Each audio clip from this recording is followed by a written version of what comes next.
Se estima que cerca del 30.4% de los hombres sufren algún trastorno mental en su vida. ¿Pero sabe cuáles son?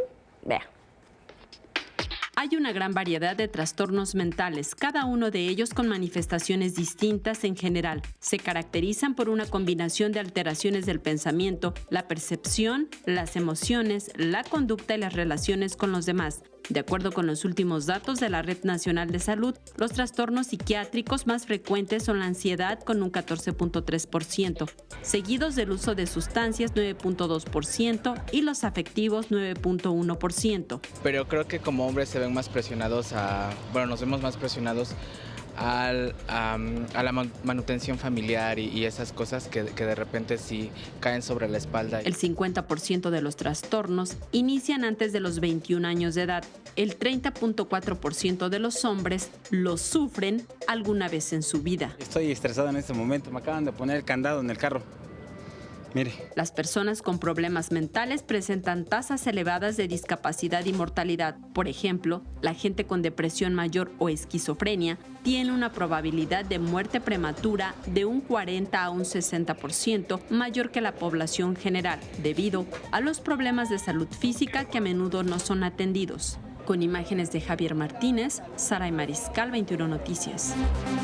Pues ahí está una muestra. Ya sabemos, Alejandra, que los trastornos mentales se aplican de igual forma a hombres y mujeres, pero bueno, el tratamiento y la receptividad son diferentes, Alejandra. Así es, Paulina, ya nos lo aclarará tu invitada de esta mañana, pero pues algunos datos revelan que los hombres acuden normalmente con ayuda de un profesional, un número pues alarmante. Las mujeres normalmente toman más atención a este tipo de cuidados en su salud, a veces por cuestiones culturales o sociales, pero ya nos lo contará tu invitada. Exactamente, para profundizar sobre este tema y hablarnos acerca de las diferencias entre los trastornos mentales en hombres y mujeres, saludo a la doctora Denise Salazar Aguilar, quien es académica del Instituto Cognitivo Conductual de Salud Mental en México. Gracias, doctora, por estar con nosotros. Gracias a ustedes por invitarnos. Doctora, repasemos, ¿cuáles son los trastornos mentales más frecuentes en los hombres y qué los origina? Bueno, los más frecuentes son trastornos antisociales, trastornos que tienen que ver con la conducta impulsiva, como también los trastornos por abuso de sustancias. Muy bien.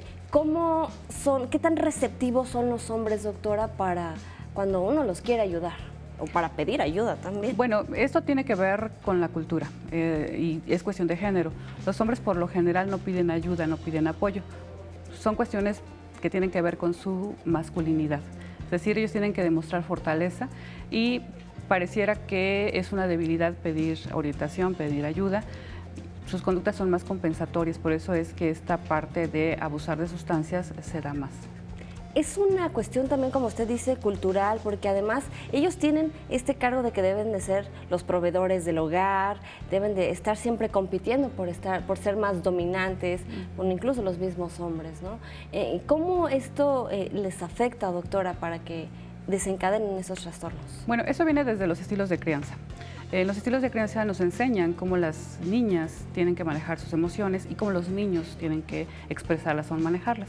En el caso de los niños, bueno, pues es esta parte represiva, en donde no llores, en donde sé fuerte, en donde pues los niños no lloran. De tal manera que las emociones están siendo reprimidas, pero de alguna manera salen a través de la conducta y son conductas por lo general agresivas. ¿Cómo podemos ayudarlos para que reciban ayuda, doctora? Bueno, precisamente esta es la importancia de tener datos, datos de investigaciones importantes en donde podemos hacer prevención.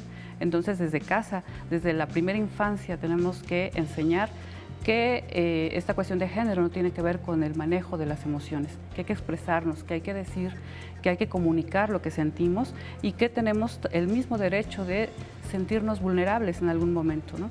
Y que para eso, bueno, pues se tiene que tener esa libertad de expresión y libertad de ser.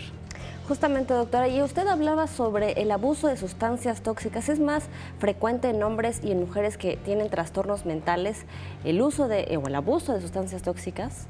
Sí, de hecho es una parte del trastorno mental el adherirse a algún tipo de sustancia.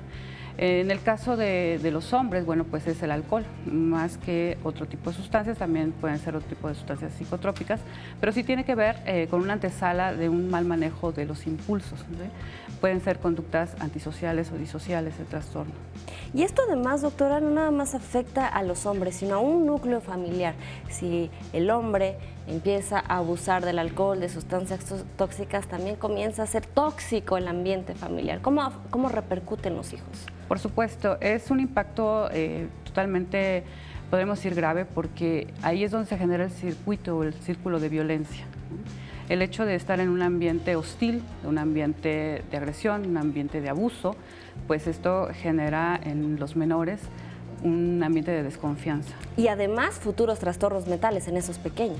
Por supuesto, porque en la primera infancia es donde se generan los esquemas, ¿no? Y hay esquemas de vulnerabilidad, hay esquemas de victimización que se adquieren en la primera infancia por esos ambientes hostiles y de deprivación emocional. El desempleo también es un factor importante, ¿no, doctora? Es un factor importante y es un estresor ambiental, es un estresor social. De hecho, tiene que ver esto de los trastornos, es una génesis en su conducta, en su carácter, pero también esta parte del ambiente, esta parte de lo social, por supuesto que influye, y el estrés específicamente, y hablando de un estrés crónico, de un estrés sostenido, enferma y detona. Doctora, la Organización Mundial de la Salud declaró que para 2025 los trastornos mentales van a aumentar significativamente. ¿Qué retos nos supone esta declaración, doctora?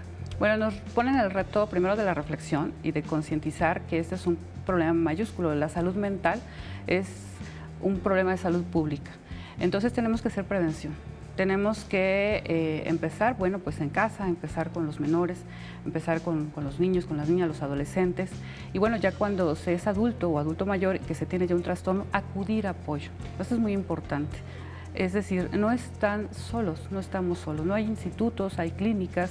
El INCOSAME, por ejemplo, es un instituto que promueve la salud mental desde la orientación específica, desde la terapia, pero también desde la educación. ¿Es válido pedir ayuda? Es válido pedir ayuda, por supuesto. Bueno, pues muchísimas gracias, doctora Denis Salazar Aguilar, académica del Instituto Cognitivo Conductual de la Salud Mental en México. Muchas gracias. Gracias.